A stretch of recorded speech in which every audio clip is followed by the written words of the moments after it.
Sometime in early June, I saw a video pop up on my YouTube homepage. It was a trailer from PlayStation of an upcoming game called Blasphemous. The name intrigued me, so I tuned in. When I saw the idle animation of that character standing in front of a mysterious statue in 16-bit graphics, I was intrigued. What made me even more fascinated was the macabre brutality of the combat, the enemy designs in a large open world, offering nothing but pain, misery, and death. You know, pretty morbid shit. This reminds me of something, though, that I'm pretty sure is just super unique to me and no one else, and everyone is totally not going to make it the biggest descriptive comparison at all. Yeah, it reminds me of Dark Souls. Like, a lot.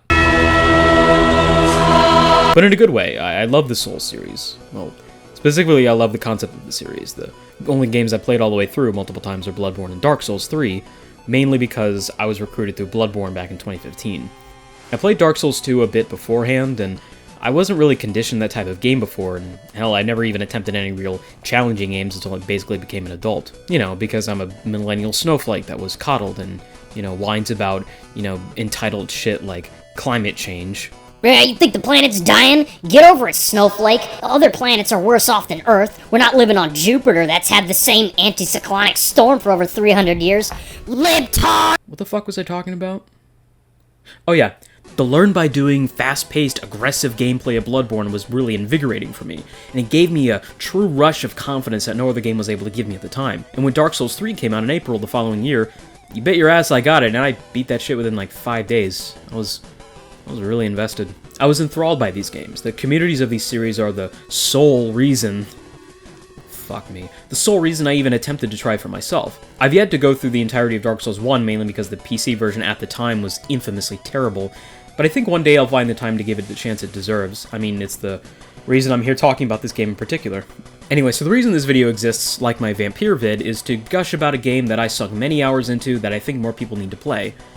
Not just because it's good, it's fantastic on several levels, I'll go into that later, but also because I love 2D platformers, and I'll forever be a sucker for really good ones. Blasphemous was a game that would have completely avoided my radar unless I saw that trailer, and so I'm really glad I did. The exhilarating, intense combat of the Metroidvania games are something that I'm becoming a major fan of. I played a bit of Shovel Knight before the release of Blasphemous just to get a feel of the Metroidvania genre, and I have to say it's becoming my new all-time favorite. Over the last few years I've been stuck with the same sort of first-person, third-person action stealth, online team shooters, Nazi killing simulators, and the winner of the most crashes within the span of an hour. God damn it, Bethesda. All of this just works. I'm not kidding. So Blasphemous was a nice breath of fresh air. It was a Kickstarter project by Spanish dev team The Game Kitchen, who made a previous project called The Last Door, which I didn't research before recording this because I didn't want it to be too long. It was launched in 2016, and since then they've raised over $300,000 for the development. 3 years later, on September 10, 2019, it was released on PC, PS4, Xbox, and even the Switch. Please, I'll do anything for it. Please, let me have a Switch. I'll suck your dick. So far, the reviews have been pretty positive, mainly in the 70 out of 100 range from the bigger review sites like Metacritic and such. Jim Sterling made a great impressions video on it that I highly recommend. The Steam reviews have been mostly positive. Overall, the reception is great, and I think overall the game deserves a balanced analysis before I go into more about what I love about it, mainly because the game is far from perfect. And it has some issues that hopefully can either be patched or looked into for a future release if it ever gets a sequel, and so on and so forth. So yeah, look for a fair and balanced copyrighted trademark take on Blasphemous. I even came up with a pretty good title as I was writing all of this. It's really obvious, and it's kind of like anyone could have written it, but I gotta say, coming up with some of these titles for these fucking videos like takes me like ages, because I don't want to title it, you know, like The Truth About Blasphemous, Top 10 Things About Blasphemous You Didn't Know, or so-and-so did something incredible. I don't do that shit. I really don't know how to start videos off, so let's just go before I just fucking dribble on even more. I should probably cut out that fucking climate change bit. That was really obnoxious.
So to live up to my promise of being fair and balanced, I'm going to be talking about some issues first, and then we'll get into the good shit later on. The main issue I found with the game is the weird contrast between the fast-paced pixel-perfect combat with some of the rather slow abilities like the prayers. Prayers are abilities you can find that allow high-damage attacks that use fervor. It's the blue bar, the blue magic bar thing. I call it a magic bar because that's what it is. It wasn't a massive difference in execution, but it didn't really make me want to use the prayer abilities because it would leave me too open for getting hit. Same thing when you would use the bioflask to heal. The animation was relatively slower compared to your movements, and your recovery time from a fall and knockback was significantly longer. After a wall enemy hits you and you get back up, if you're not quick enough, they'll hit you again and cause a chain reaction of damage until you either parry the attacks or die, which, to be fair, I can see being the game's point. It wants you to learn how to parry effectively against incoming attacks, which can leave room for more damage, but in essence, you're just going to be chain hit until you die and will make the player feel as if they have no chance and they just kind of fuck themselves. Don't fuck me now. Okay. Oh my... You motherfuckers! Whoa, whoa, whoa! Hey! Hey! Hey! Hey! Hey! Hey! What the fuck was that shit? Go fuck yourself! What the fuck was that?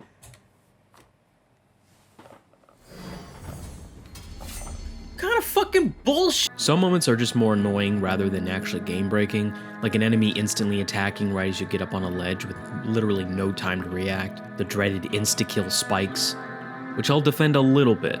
The spikes are not the worst addition in the game, but in a game where you have a health bar, it just kinda sucks that an enemy knockback can plunge you to an instant death if you're unlucky enough, and trust me, I was unlucky plenty of times. Take a lift, L-I-F-T, not L-Y-F-T. Oh, I hate that shit. Come on, man. Don't make my life way fucking harder than it needs to be. You know, it's not like Mario where you have a hit or two and you're dead and the spikes would make absolute sense. I do wish that there were more of the time spikes rather than the insta-kill spikes, because the time spikes at least don't kill you instantly, they just take off a significant amount of health. I feel like that would have been a good replacement, but I'm not a fucking game designer, so what do I know? I'll also say that the item descriptions for some of your rosary beads can be kind of obscure, but most make sense to what their purpose is. The other items you collect in the game don't really serve much purpose until you happen to talk to an NPC and you have the ability to give him that item. I was only able to receive an item from the fountain guy once. He asks you, can you bring him anything that can be blessed? But what the fuck does that mean? Hey, I have this random thingy I found in the cisterns, can you bless that? No? Okay. So part of that is confusing, but I still managed to figure out where a lot of the essential progression items were just by exploring. Backtracking can be a bitch, and avoiding enemies just to speedrun through a section is a lot harder than expected. But if you play Dark Souls 1 where the entire map is interconnected and you basically have to backtrack through each section multiple fucking times, it wouldn't be an issue for you because you're basically already conditioned to do that, so have fun with that. You're gonna end up killing a fuck ton of enemies just to get back to where you died, and you've already used all your flasks that you would hope to save just by fighting those enemies. Oh yeah, and the flasks don't heal as much as your health gets upgraded. Or at least that's how it seems. I keep having to use almost half of them just to get to 3/4 health by the time I get to my 3rd health upgrade. And also the fountains seem really scarce, but I feel like that was kind of purposeful design choice that I didn't really mind that much, but you know, you're carrying around a bunch of empty flasks and you're like, well, I need to fucking fill these, and like, where's a goddamn fountain? I've been running on 4 flasks for like the past several hours. Please help me. Is that it? Yeah, I think so. All right, now for the fun part.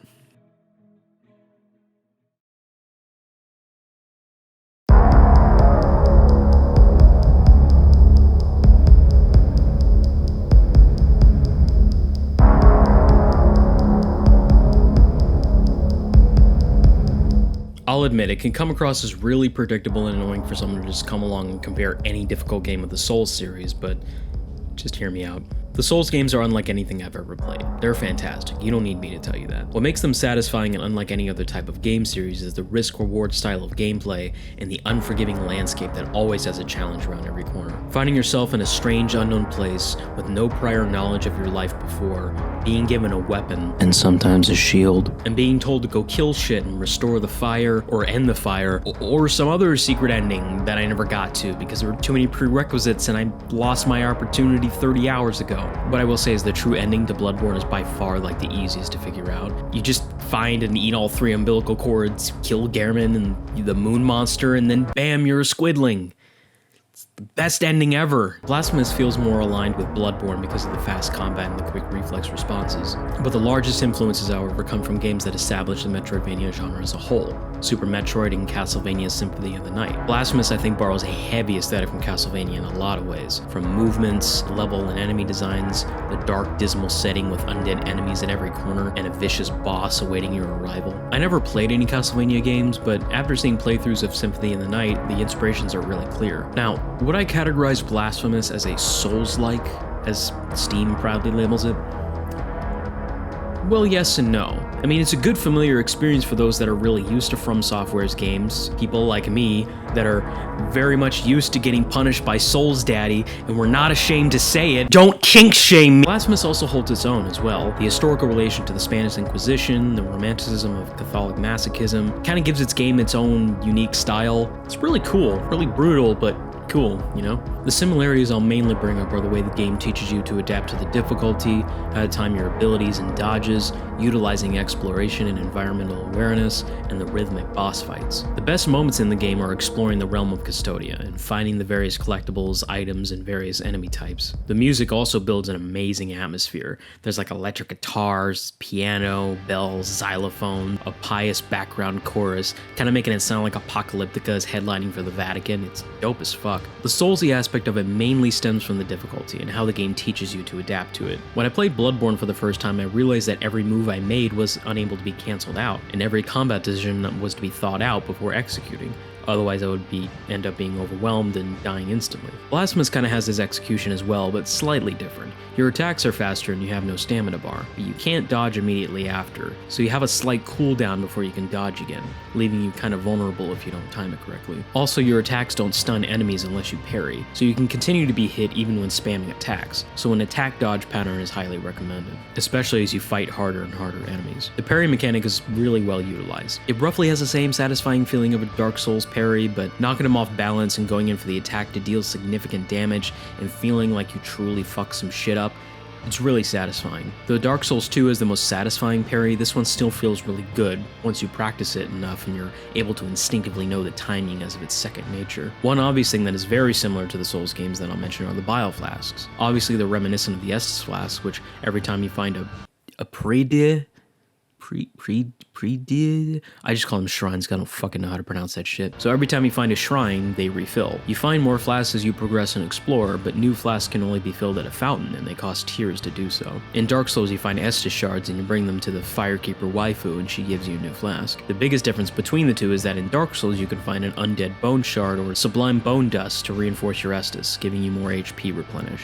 Though Dark Souls feels a lot more different than Blasphemous in more ways than one, I feel like those that have already had the experience with the Souls series and Metroidvania will jump into it pretty quickly and plow through. Though players unfamiliar to those games may take some time to understand the inner workings of it, but eventually will understand in time and gain confidence throughout the experience. I mean, I suggest playing the Souls series because at this point they've been a huge inspiration for games in the last decade now. I mean, I'd put them up there with the Half-Life series as one of the most pivotal games for the advancement of a genre. Dark Souls did to the third-person RPG action games what Half-Life did to the modern first-person shooter. I think Blasphemous will have a worthy spot in the Metroidvania Hall of Fame, but we'll have to give it time to see if the consensus agrees. I know it just sounded like I praised the fuck out of Dark Souls and I barely talked about Blasphemous, but in this instance, I can't really mention one without the other. It's kind of this beautiful marriage. A holy matrimony. Wonder where I got that from. It's like this beautiful marriage between the two types of games. Blasphemous, I think, holds itself up really well. And it's mainly fun because it's the type of game where you can just kind of jump in. It's very retro. It's classic, like an arcade game that you shove a couple quarters into and just have a good time. It's really hard. Trust me, I played the Souls series, I played other very hard games before. Blasphemous kind of holds itself up as being really fucking hard. These bosses also, however, are really fucking cool.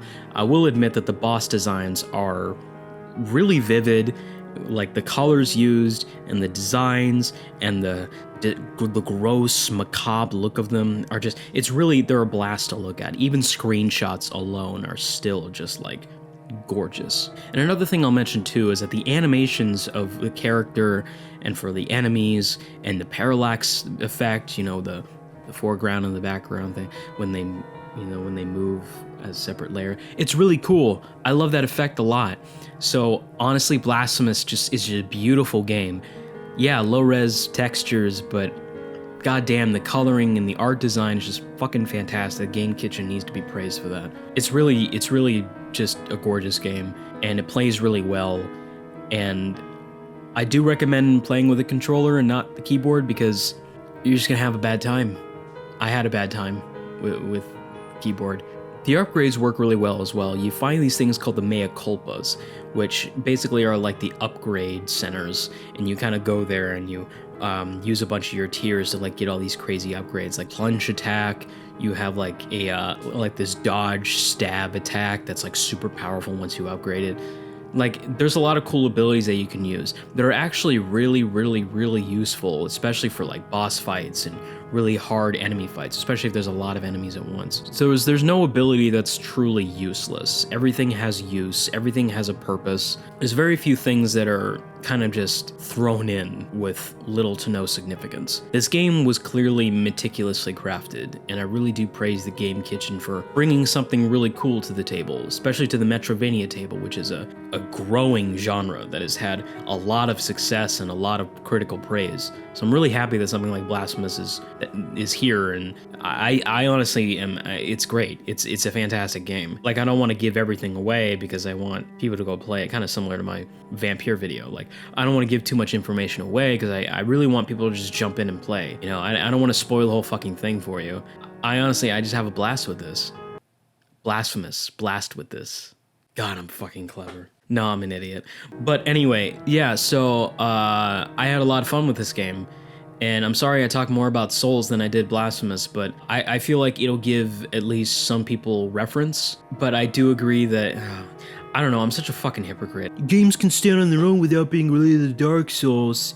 But this game is the blank of Dark Souls. Duh. Check out Blasphemous. It's not that expensive, and it's a good time. You'll probably beat it in like 12 hours, because there's a lot of exploring and a lot of backtracking to do, so that'll take a little bit of time. Plus the bosses are really hard, so you're not gonna plow through this fucking game unless you're like just really good at games. This part isn't even scripted. I've just been fucking going off, so I think I'll end it in some other way. Starving in a blaze of fire, racing through my bones. Oh shit, I'm feeling it. Check you on. Hell yeah, fuck yeah, I feel like This shit's gonna be really fucking hard. I tried doing this last time, and I had a pretty bad time. Oh man, no! Ah! No, fuck! Damn it! Ah! Oh! It's actually not too bad. That was such a cool entrance.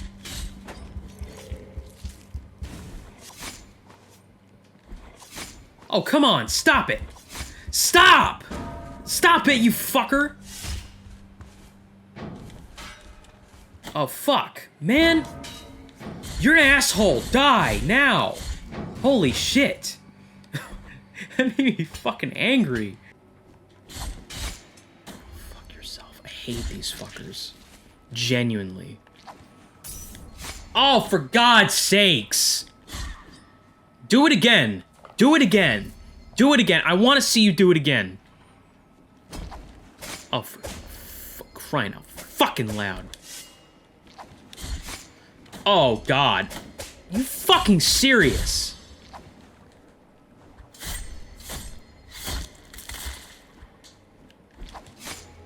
Oh my God! What the hell Alright, fuck this.